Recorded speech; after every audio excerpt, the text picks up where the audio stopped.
Hey everyone, so let me ask you something. What happens when the world is so unfair, so completely broken, that you actually start rooting for the bad guys? Today, we're diving into the incredible true stories of three people who were pushed way too far and ended up becoming legends. It's a weird question to ask, right? But sometimes these people, they aren't just villains. They become these symbols of rebellion against a system that feels totally rigged. It really makes you wonder, who's the real monster? The outlaw or the world that made them? Okay, so first up, our story takes us to the super harsh, kind of lawless backlands of Brazil in the early 1900s. We're talking about a guy named Virgulino Ferreira da Silva, who started out as just a simple farmer's son, but would go on to become the most feared and weirdly most beloved outlaw in Brazilian history. So you can see right here how a life can just completely fly off the rails. Virgulino's family, they were just trying to live their lives, but they got tangled up in a land dispute. And in a place run by powerful, rich guys and their private armies, that's a death sentence.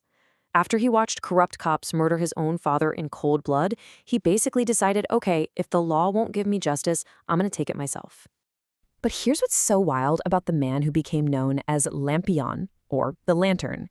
He wasn't just some mindless killer. No, he specifically went after the wealthy landowners and corrupt officials who were making life miserable for the poor.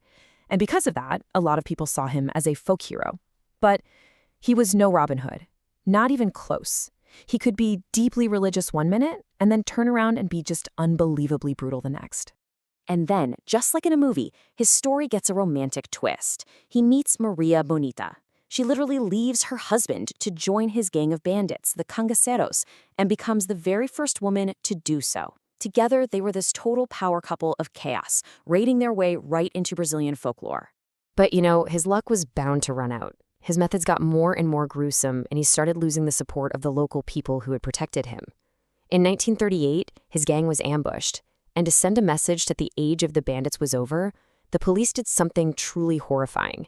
They cut off the heads of Lampio, Maria Bonina, and 9 of their gang members and put them on public display for years. Just a barbaric end to a truly brutal life. Now, this whole pattern of a corrupt system basically creating its own worst enemy, well, that wasn't just happening in Brazil. Half a world away, in colonial Australia, a very, very similar story was playing out with a man who would become a national icon of defiance. So the thing you gotta understand about Ned Kelly is that he wasn't born a criminal, not at all. When he was just a kid, he was a hero. He saved another boy from drowning. But the British colonial authorities seemed like they were on a mission to destroy his poor Irish family. His dad died after getting arrested for stealing a calf just to feed them. Then Ned himself gets framed for stealing a horse. And the last straw? They jail his mother, and when he offers to turn himself in if they'll let her go, the police say no. Every single door to a normal, lawful life was just slammed shut in his face. So, with basically no other options left, he declared war on the whole system. When he and his gang would rob banks, they didn't just grab the cash. He'd make a point to find and burn all the mortgage documents, literally destroying the debts that he believed were strangling poor families. In his mind, he wasn't a thief. He was a revolutionary. This all builds to one of the most legendary final stands in history. Kelly and his gang, hunted by the police, actually made suits of armor out of stolen plow blades. I mean, can you just picture it?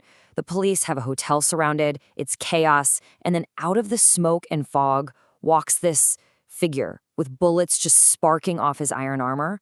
It's an image that got burned into the Australian identity forever. He was eventually captured, of course. They shot him in his legs, which weren't protected, but his legend just exploded.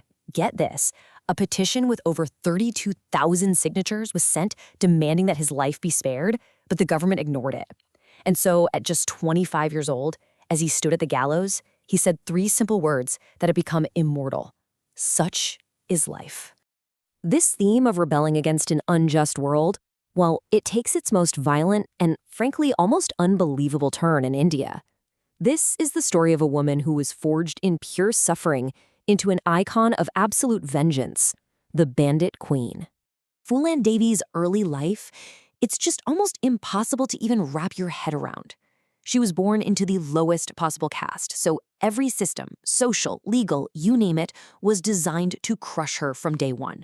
The injustices she went through were just relentless. It's a list of horrors that would push any human being to the absolute breaking point, and then far, far beyond it. Then, for just a little while, she found a tiny glimmer of hope. She'd been kidnapped by bandits, but one of them, a man named Vikram, actually stood up for her. He killed her abuser, and for the first time in her life, someone treated her with kindness and respect. But when rival gang members murdered Vikram right in front of her, that last little piece of hope was just ripped away. And in that moment, something inside her snapped. She was done being a victim. She escaped, she formed her own gang, and then she went back. She returned to the village where her lover was killed and where she'd been so horribly humiliated. She rounded up 22 of the high-caste men responsible, lined them up, and had them all shot dead. This act, the Bemamai massacre, instantly made her the most wanted and most feared woman in all of India. And this is where her story takes a turn that you just couldn't make up. After years on the run, being protected by lower-caste villagers who saw her as a hero, she finally surrendered. She spent over a decade in prison. But when she was released, she ran for office. And she won.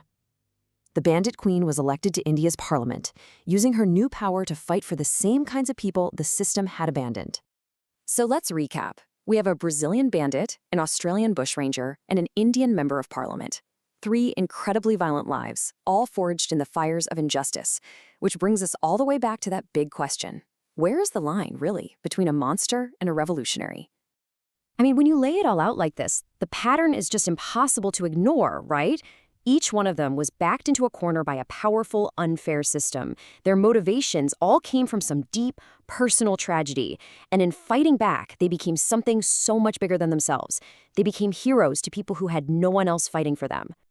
Look, their actions were brutal, no question about it. Their hands were covered in blood. But their stories force us to look a little deeper. Were they just evil people, born to be bad? Or are they a reflection of a world that is so unjust, so broken, that it makes ordinary people do monstrous things just to be seen?